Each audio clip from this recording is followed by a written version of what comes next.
wow, John actually proposed. He was like, Megan, I can live 1,000 lives and wouldn't find anyone as beautiful as you.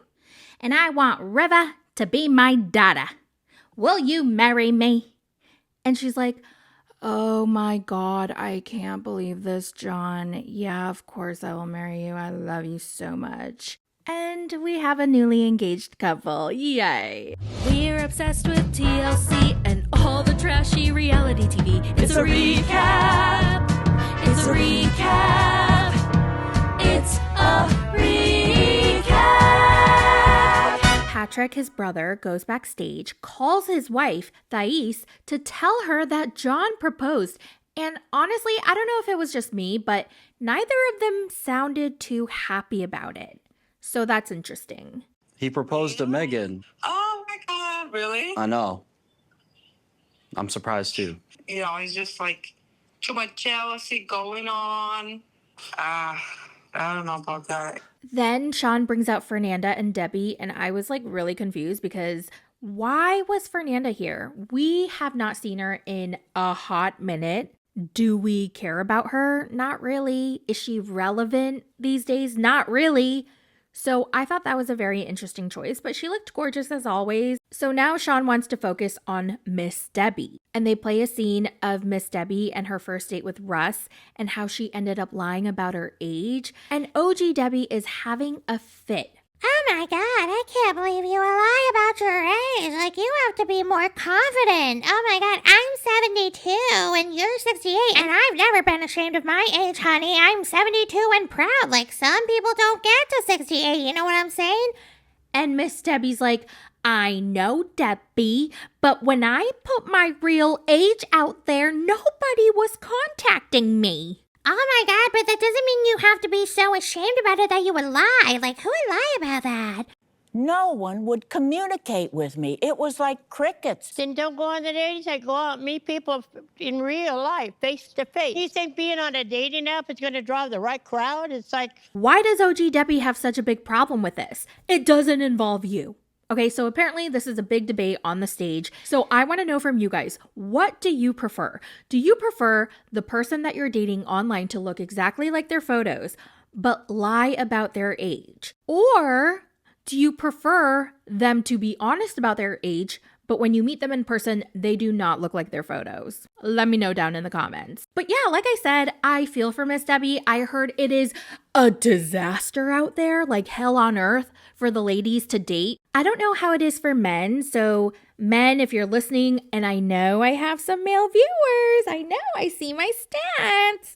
So yeah, if you care to comment, let us know how it is in the dating world for men. All right, now it's time for Julian for his 5 minutes. And he tells his mom he does not trust Reuben. There's just something about Reuben the Cuban that is shady. So they bring Reuben out, and he's wearing all colors of the rainbow per usual.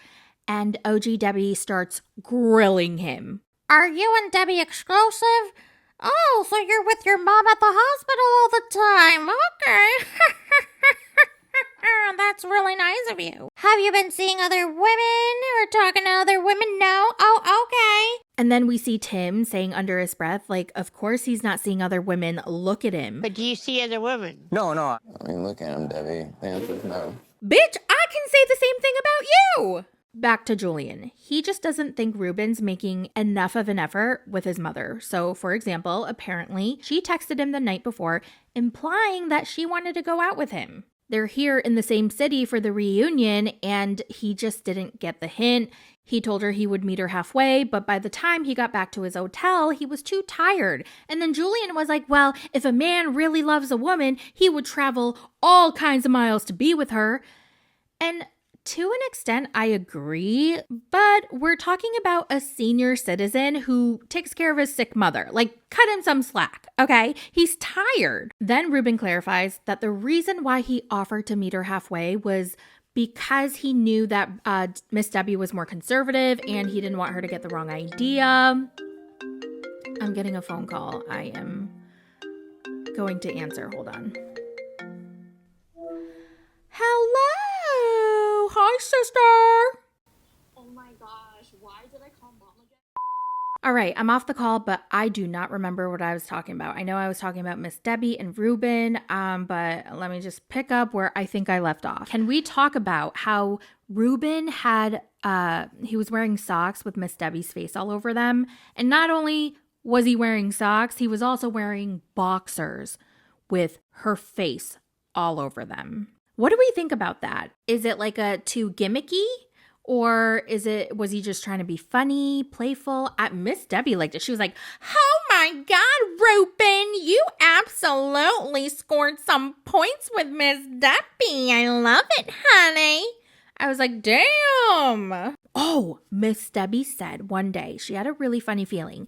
And she doesn't know what, but something was telling her to go back on that dating site.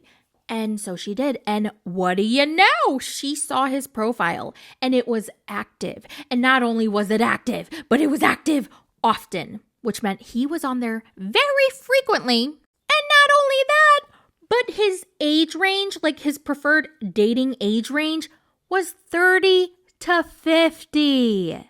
And I'm way over the 50 range. And I says to myself, well, Reuben likes young girls or young women, and maybe he doesn't like me because of my age. And Reuben goes, oh, I set up that profile so long ago. Like, I don't remember even setting the dating age range. And he also kept saying how he doesn't pay for a membership, so he can't really access the full features. So whenever he gets a notification from the app, he goes on to see like who reached out.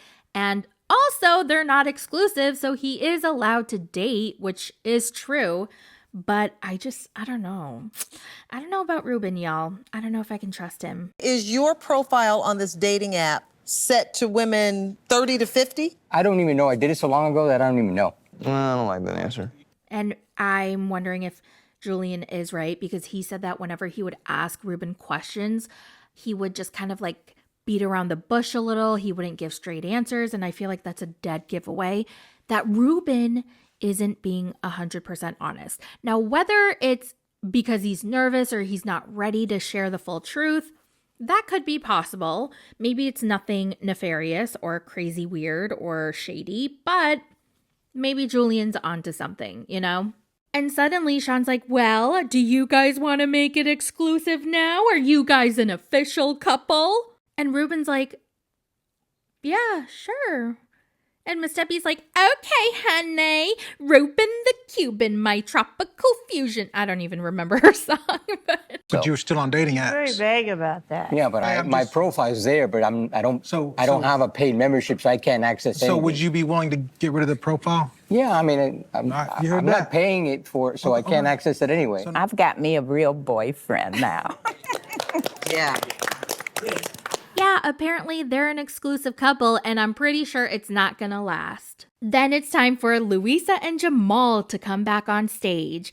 And I want to know, how long were they waiting backstage before they had to come back out? Because they came out on the very first part of the tell-all, and then they had to go backstage and just wait? Or was it filmed on another day? I don't know. I'm curious about the logistics of this. Okay, so I have to admit, Louisa is just really annoying in this segment. She gets very triggered. She's so upset. She's so hurt. And Tim is just trying to explain why it didn't work out. He's like, at the end of the day, we just didn't work out. And Louisa's like, I was sick of him calling me all the time and venting about his life, complaining about this, complaining about that. And all their conversations apparently revolved around him. And I was like, well, isn't that what couples do? They talk to each other and they talk about their days and what annoys them and what pissed them off today. All the time I say, why are you calling me to complain about this situation? I'm not your therapist. Oh my God. And then they replay the scenes of Tim and Louisa and how she tries to kiss him. And he's like, all right, my breath smells like onions, but like, okay. And then they kiss and holy shit, it's so freaking cringy. Jamal can't even look. He's like, ooh, my eyes. I don't want to see them kiss. And you know, Tim does the kiss. Okay. John chimes in and he's like, Tim, I don't understand how ya didn't jump her bones. Like, look at her. She's gorgeous. That's kind of weird, Tim. I gotta admit, that's kind of weird. And Tim's like, oh my God, what do you want me to say? It just didn't work out with her. And then Louisa keeps bitching about how she invited him out so many times and he'd always come up with some excuse. One day he's sick, another day his mouth hurts, another day his leg hurts, another day he cracked his front tooth. Like whatever he could think of, he thought of. And then she flat out says, I think Tim is gay. I think you're really gay. What the fork? Who the hell says that? First of all, don't assume someone's sexuality like that, okay? And he says he's not. Why do people keep pushing onto him that he's gay when he has clarified over and over and over again that he's not? I feel like that comment was super out of pocket and inappropriate, but I did laugh out loud. I really did, because I just wasn't expecting it. I was not expecting, because so many people implied it, but they never flat out said, I think you're gay. You're really gay, Tim. And I was like, ugh. And later backstage, Louisa was like, should I not have said that? And Jamal goes, no, you're fine. You're fine. I have to say, I really did like how Tim wasn't bothered by it at all. He was like, people say this all the time and they're gonna keep saying it and like whatever, it's not true and I know the truth and that's all that matters. I don't give a what people say, to be honest. It doesn't bother me. They're gonna continue to say that for another 5 or 10 years. It's part of my life. Why you don't care about the people that loves you, that really care like me? I really care about you. Because people that love me know the real me and they know that I'm not gay. I think Louisa is very, very hurt that she basically got rejected. She's probably used to guys fawning over her, just wanting to get with her so badly. Come on, she's a gorgeous girl, and she knows she's a gorgeous girl. And he is an average-looking guy, just like really, really, really average, mid-looking guy. And she is so shook that he had the audacity to reject her, and she's not okay with it. She's like, how can a guy resist me? And it's bothering her so much that he does not care about her. He does not want to be with her, and she doesn't get it. She can't compute it in her brain, and she's like, no, this is not okay. So therefore, you are gay. Then the show goes on another break, and Veronica and Jamal, they have a little moment backstage, and there's a lot of chemistry. For sure, I see it in their body language. You guys saw how they looked at each other and how Veronica was like this and Jamal was like this. And he even gave her a kiss. And it was just the way they looked at each other and their little language. Yeah, they're definitely banging that night. After they wrap filming, they're going to bang. They're going to bang, bang, bang, bang, bang. Chantel's also trying really hard to stir the pot. She tells the rest of the cast that she has this big, big secret. I'm going to tell you guys something I saw, but please do not tell anybody else, okay? It's top secret, okay? I saw Jamal and Louisa at a restaurant last night. They were together eating dinner, and they even had a drink. Okay, what the hell is the big deal about that? 2 adults having dinner? Oh my gosh, she was doing the most. Then the editors did some shady editing, okay? They were splicing and splitting and cutting and pasting this audio part together, and I don't believe what they're trying to imply, okay? They're absolutely insinuating that Jamal and Louisa were having a private moment together and that they banged a bunch of times the night before. But I don't believe it because the editing was so messy. It was all chopped up. They added some echo effect, okay? Apparently, they did something a few times and Louisa does not remember. And Jamal says, we did it again. You fell asleep and I left. So what do we think they did? Because I don't think they banged. Did they make out?